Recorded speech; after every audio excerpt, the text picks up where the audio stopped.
bagaimana mendidik anak yang saat ini sudah dewasa dan sulit dinasihati karena kita kurang mendidiknya di saat mereka kecil. Bukan kita, Anda, saya tidak ikutan. Ya, saya sudah punya istri, punya anak, mungkin Anda yang tidak tepat. Apakah kalau anak-anak kita, anak Anda sudah menikah, saya juga masih mempunyai tanggung jawab untuk mendidiknya? Dua pertanyaan. Pertama, ada orang tua yang merasa sulit untuk mendidik anak, memberikan nasihat saat dia dewasa. Coba istighfar dulu. Mungkin selama ini Anda yang kurang perhatian kepada anak. Saya pernah sampaikan kisah Nabi Ibrahim. Bagaimana seorang Ismail alaihissalam yang baru tumbuh usia 4-5 tahun belum balik, melihat bapaknya sedang bekerja atas perintah Allah, bergetar hatinya, tersentuh untuk menolong bapaknya. Walaupun ayahnya nggak minta. Quran surah kedua Al-Baqarah ayat 127. Posisi paling kiri sebelah atas. Wa idh yarfa'u Ibrahimul qawa'ida minal baiti wa Ismail. Perhatikan, saya ajarkan sedikit bahasa Arab. Dalam uslub bahasa Arab, ungkapan bahasa Arab, kalau ada dua subjek mengerjakan satu pekerjaan, subjeknya disebutkan langsung di depan. Maka ini menunjukkan porsi pekerjaannya sama, sebanding. Tapi kalau ada satu disebutkan di depan, yang kedua diakhirkan, ini menunjukkan bahwa yang kedua ini sekedar membantu yang pertama saja. Tidak sebanding porsinya. Paham sampai sini? Sekarang perhatikan baik-baik. Wa idh yarfa'u Ibrahimul qawa'id. Ibrahim disebutkan. Dan ingatlah ketika Ibrahim diperintahkan oleh Allah meninggikan kembali bangunan Ka'bah yang sempat terkena banjir di masa Nabi Nuh alaihissalam. Wa Ismail dan Ismail. Ismailnya diakhirkan. Padahal Allah bisa berfirman begini misalnya di luar Quran. Wa idh yarfa'u Ibrahimu wa Ismailul qawa'id. Kalau Ibrahim dan Ismail dua-duanya seimbang. Tapi ini Ibrahim, qawa'id baru Ismail. Ini menunjukkan Ismail ingin membantu bapaknya. Tahukah Anda, saat ayat itu disampaikan kisah kepada kita, ingin mengisahkan bagaimana seorang Ibrahim alaihissalam menerima tugas meninggikan bangunan Ka'bah, dikerjakan dengan segera. Tapak pertamanya disebut dengan maqam. Sampai sekarang tapak itu dikenal dengan maqam Ibrahim. Saat akan membangunnya, kadarullah meninggikannya, kadarullah anaknya datang. Melihat bapaknya bekerja, dia ingin menolongnya. Perhatikan, bukan dinasehati, bukan diminta, tapi anak tergerak untuk menolong bapaknya. Datang anaknya bawa batu. Batu bahasa Arabnya disebut dengan hajar. Kalau disusun-susun menjadi hijar. Kalau jadi bangunan disebut hujrah. Kalau jadi ruangan kamar-kamar disebut dengan hujurat. Maka dia mulai membantu bapaknya. Kalau bahasa kita, boleh nggak saya bantu? Dia bawa hajar, dia susun-susun. Begitu dia susun jadi bagian dari Ka'bah. Sampai sekarang disebut dengan Hijar Ismail. Hijar Ismail itu area dalam Ka'bah. Dan kalau kita sholat di dalamnya, itu termasuk sholat di dalam Ka'bah. Di dulu pada zamannya awal-awal masa Quraisy terjadi kebakaran, menimpa kemudian Ka'bah, ada kerusakan, mereka ingin memperbaiki. Cuman mereka tidak mau mengumpulkan harta yang tidak jelas. Akhirnya orang jahiliyah berusaha mengumpulkan harta yang paling halal. Tuh, orang jahiliyah bangun Ka'bah aja cari yang paling halal. Anda bisa bayangkan. Jadi mereka kumpulkan dan ternyata nggak cukup. Karena nggak cukup, kemudian area Hijar Ismail ini ya tidak tercukupi untuk kemudian dibangun pada area-area yang tertutup dengan area Ka'bah. Maka dibiarkanlah terbuka, sampai sekarang dipelihara keterbukaan itu, dan hikmahnya adalah Allah memberi kesempatan bagi orang yang ingin sholat di dalam Ka'bah. Bayangkan kalau tidak ada area itu, semua orang ingin semangat masuk, antrian macam-macam, tapi Allah berikan keluangan pada kita dengan area seputaran ini. Paham? Tapi intinya, ada sentuhan dari anak, melihat bapak bekerja, dia ingin membantu. Kisah keduanya, dahsyat lebih dahsyat. Quran surah 37 ayat 102. Begitu dia mulai dewasa, falamma balagha ma'ahu sa'ya, sudah mulai nalarnya matang, apa yang terjadi? Bapaknya melihat dalam mimpi, inni ara fil manami anni adbahuka. Papa lihat nak, dalam mimpi papa menyembelih kamu. Fanzur madza tara. Ini kisahnya. Berbagi bapak dengan anak. Lihat, berbagi tukar, bagi pikiran. Bagaimana pendapat Ananda? Pendapat Ananda bagus, garis bawahi. Bagaimana pendapat Ananda? Anda tahu bahwa mimpi Nabi dan Rasul itu pasti wahyu. Dan kalau sifatnya wahyu harus segera dilakukan. Ibrahim bisa mengatakan begini, nah siap-siap ya, kemana Pak? Sembelih. Masya Allah, mudah. Tapi kenapa tidak dikerjakan? Ada hikmah di situ. Nanti saya di belakang saya sampaikan hikmahnya. Yang paling menarik, apa jawaban anak? Anak yang bukan protes, bukan marah, tapi meyakinkan dan menguatkan ayahandanya. Lihat kalimatnya, ya abati, panggilannya abati. Ketika anak dipanggil bunai dengan panggilan sayang, maka anak membalas dengan kalimat abati. Saya pernah sampaikan, ada abi, ada buya, ada abati, itu beda. Kalau abi itu panggilan hormat. Kalau buya, panggilan sayang. Bisa sayang kepada ayah secara biologis, atau sayang kepada ilmu yang dimiliki seseorang. Saya memanggil Buya Hamka rahimahullah. Beliau bukan ayah saya, tapi saya menyayangi keilmuan yang melekat pada beliau. Paham? Kalau Anda ingin menggabungkan antara abi dengan Buya, maka gabungannya disebut dengan abati. Itu panggilan hormat dan sayang. Bapak memanggil sayang ke anak, anak membalas, lihat kalimatnya, ya abati, demi sayang dan hormat nanda pada papa, if'al ma tu'mar, kerjakan sekarang yang diperintahkan. Satajiduni insyaallah minas sabirin. Ayah pasti dapati saya seorang yang sabar. Teman-teman sekalian, maaf ya, kebanyakan orang taunya cuma diganti dengan sembelihan yang besar sampai ayat 109 di surah As-Saffat surah 37 itu. Tidak banyak orang tahu ada peristiwa yang begitu menyentuh di balik proses penyembelihan itu sehingga diganti dengan kibas yang luar biasa itu.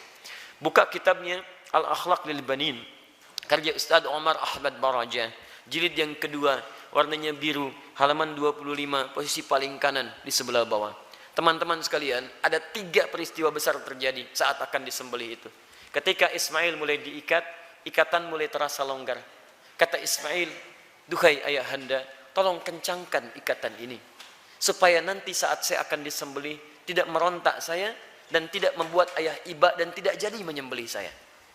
Lihat, supaya ayahnya sempurna menyempurnakan tugas. Kedua, duhai ayahanda, mohon tajamkan pisau itu. Tajamkan. Yang dengan pisau yang tajam akan mempercepat proses penyembelihan itu dan mengurangi sakit yang saya rasakan. 2 hal ini menjadi sunnah sampai sekarang. Dengan ikatan yang baik, dengan tajamnya pisau kurban saat ini menjadi sunnah. 2 itu dikerjakan. 3, ini yang hebat. Ternyata beliau sudah melipat pakaiannya, pakaian luarnya. Lihat beliau katakan, duhai ayahanda, mohon titip pakaian ini kepada satu-satunya ibunda yang sangat saya sayangi. Sampaikan salamku kepadanya. Ismail alaihissalam. Ketika itu dikerjakan, tiba-tiba turun kemudian wahyu. Qad saddaqta ru'ya. Engkau telah benarkan mimpi itu. Maka tidak ada korban pada saat itu. Yang ada korban. Korban diganti jadi korban. Korban dari kata koruba, artinya dekat. Ditambah alif nun, korban yang sangat dekat kepada Allah subhanahu wa ta'ala. Mereka berdua saking dekatnya dengan Allah, mimpi saja diamalkan. Ada orang yang pengen dekat dengan Allah, di dunianya tadi perintahkan, gak dikerjakan. Orang mimpi dikerjakan. Ini gak dengar azan dipanggil sholat, gak datang-datang. Cita-cita surga Firdaus bersama Nabi tanpa hisab. Keterlaluan itu kan. Nah teman-teman yang paling menarik, kenapa Ismail punya rasa demikian dalam pada papanya? Lihat, Nabi Ibrahim ketika kemudian Ismail dilahirkan, kemudian turun wahyu supaya dipisahkan dengan ayahandanya, ibu, anak, ayah, pisah. Kemana? Beliau di Palestina, anak di Mekah dengan ibunya. Quran surah 14 ayat 37. Biwadin ghairi dhi zar'in 'inda baitikal muharram. Ditinggalkan di satu tempat yang tandus tumbuhan gak ada. Lihat baik-baik ya. Saya percepat langsung. Ini Ismail dengan ibundanya, ini Ibrahim. Di balik jarak yang jauh, Nabi, Rasul punya tugas mencari nafkah, punya macam-macam, tapi beliau masih menyempatkan waktu untuk menengok perkembangan anaknya. Tengok siapa yang merawatnya, bagaimana pertumbuhannya, bagaimana asinya, bagaimana pertumbuhan kampungnya. Dari Palestina ke Mekah, itu kalau pakai bis 1 hari 2 malam. Tengok, makanya disebut Ibrahim, sang penyeberang. Makanya disebut Ibrahim, diambil dari serapan bahasa Arab Abun Rahim. Yang paling hebat, kenapa itu bisa terjadi dan bagaimana feedbacknya kepada kita semua, kita lanjutkan setelah menunaikan salat Isya berjamaah. Kita coba lanjutkan, pemirsa dimanapun Anda berada. Kesulitan nasihat yang diterima oleh anak terkadang bukan karena anak itu tidak mau mendengar nasihat orang tuanya, tapi seringkali diakibatkan karena orang tua tidak memiliki perhatian yang cukup kepada anak sebelumnya. Perhatikanlah bagaimana Nabi Ibrahim, seorang nabi, seorang rasul, seorang ayah yang dengan segala kesibukannya itu masih memberikan waktu yang luang untuk bermain, mengamati dan hadir dalam keadaan dan permainan anak-anaknya. Sehingga apa yang terjadi? Walaupun tinggal beliau di Palestina, anaknya berada di Mekah, itu masih tetap bisa mengontrol, Pak. Beliau melihat bagaimana lingkungannya, perkembangannya, mainnya, tentang asiknya, tentang kisahnya. Sehingga ketika orang tua hadir dalam dunia anak, anak tidak merasa kehilangan dengannya. Itu yang dimaksudkan di Quran surah ke-31 ayat 13 sampai ayat 19 itu. Ada 4 pendidikan dini yang harus ditanamkan pada anak sejak awal, sehingga anak itu akan mudah nanti mendekat kepada Allah, dekat dengan orang tua, dan bergaul balik dengan lingkungannya. Ayat 13-nya pengajaran tentang tauhid, ayat 14 sampai 15 mengajarkan tentang bagaimana pendekatan anak dengan kedua orang tuanya. Ayat selanjutnya mengajarkan tentang bagaimana pendidikan salat ditanamkan sejak dini, dan yang keempat tentang akhlak supaya dia dekat dengan lingkungannya. Nah, ini kadang-kadang yang kita lupa. Mohon maaf, kita itu bukan nabi, rasul juga bukan.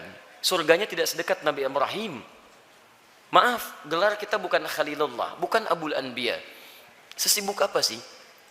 Kadang-kadang pekerjaan berangkat gelap, pulang gelap, anak tidak bisa terlihat dengan baik. Ini barangkali yang menyebabkan anak-anak kadang ingin mencari perhatian, bukan karena nakal, tapi mungkin karena orang tuanya tidak hadir dalam dunianya. Yang jadi persoalan. Saya mohon Bapak Ibu sekalian, kita sudah punya pengalaman yang sama. Ya, setiap Anda pulang ke rumah, anak kan tidak akan menyebut dengan profesi Anda. Anda jadi direktur di kantor, tapi di rumah anak Anda itu mengharapkan ayah, bukan direktur.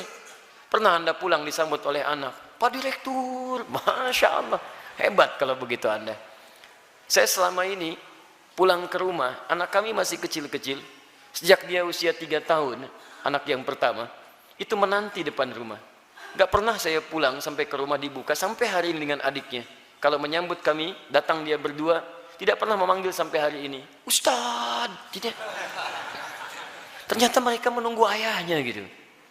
Satu kejadian, karena tahu saya sering kali pulang malam, dia siangnya tidur. Banyak dia tidur, supaya tunggu malam saya datang. Ternyata kadang ingin menampilkan sesuatu, ingin menyampaikan pesan tertentu. Kadang ingin menyampaikan pesan bahwa saya sudah menghafal surat 8 jam tunggu-tunggu itu. Antum juga begitu. Anak antum mungkin menyiapkan karya macam-macam. Cuman ketika pulang, beban pekerjaan Anda yang di luar itu kadang dibawa ke rumah, itu yang membuat kita tidak adil. Itu yang repot. Kadang-kadang masalah di kantor dibawa ke rumah. Nyampe ke rumah anak sudah menunggu, sudah menyusun senyum sebaik mungkin, ketika dibuka ayahnya cemberut. Papa, diam kamu. Hah? Kenapa mas? Kamu lagi ikut-ikutan. Ikut apa? Jadi nggak nyaman situasinya. Begitu saya datang tiba-tiba, Buya, main bola yuk. Main bola tuh. Main kita apa malam? Itu yang menarik. Sampai besoknya diceritakan sama bundanya, Buya itu capek kak, tunggu dulu ya. Pijitin dulu, bobok sebentar, baru main. Besoknya ditunggu, Masya Allah, di depan pintu. Buya, capek ya? Masya Allah. Ayo sini bobok, kakak pijitin. Pijitin pak. Bobok dulu, bobok merem, katanya merem. Begitu merem kita, baru semenit. Ya bangun, main bola yuk. Masya Allah. Tapi itu tuh susah didapatkan lagi ketika dia dewasa. Jadi kalau Anda nggak dapat sekarang, besok Anda tidak akan bisa meraihnya. Karena itulah orang tua seperti Ibrahim alaihissalam memberikan perhatian yang dalam. Anak itu punya rasa. Jangankan mendengar nasihat bapak ibu, ya nyawa saja mau diserahkan kok. Bapak cuma mimpi melihat kamu begini. Kak, kerjakan sekarang pak. Coba antum tes pulang dari sini. Bapak tadi ikut kajian Quran Sunnah Solution. Wah, dapat gambaran. Nyembelih kamu. Bagaimana pendapat kamu? Wah, sesat pak itu. Jangan ikuti lagi. Repot gitu kan. Jadi yang pertama itu demikian. Pertama kita koreksi dulu. Yang kedua kita mendekat kepada Allah, berdoa, ya Allah, tidak engkau titipkan anak itu kepada ibunda yang lain kecuali pada hamba, ya Allah. Berikan kekuatan. Hamba yakin engkau tidak pernah memberikan ujian kecuali pada yang sanggup menjalaninya. Sentuh hatinya ya Rabb. Sentuh hatinya ya Rabb. Ingat ketika seseorang telah menikah pun, kewajiban untuk memberikan nafkah berhenti memang. Tapi mohon maaf, perhatian itu kan tidak terputus. Anda masih berhak memperhatikan, memberikan arahan dan sebagainya. Karena itu, jangan putus dalam memberikan nasihat, sampaikan dengan cara yang terbaik. Kalau tidak pakai bahasa akal, gunakan bahasa hati. Setidaknya jadikan dia teman dalam kehidupan. Insya Allah dengan kalimat yang menyentuh, lama-lama dia akan tersadar. Jadi buka dengan doa. Setelah itu ajak untuk berbicara dengan bahasa hati.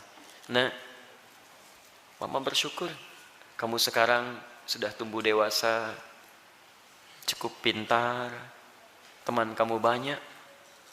Dulu saat kamu dikandung, masuklah ke situ.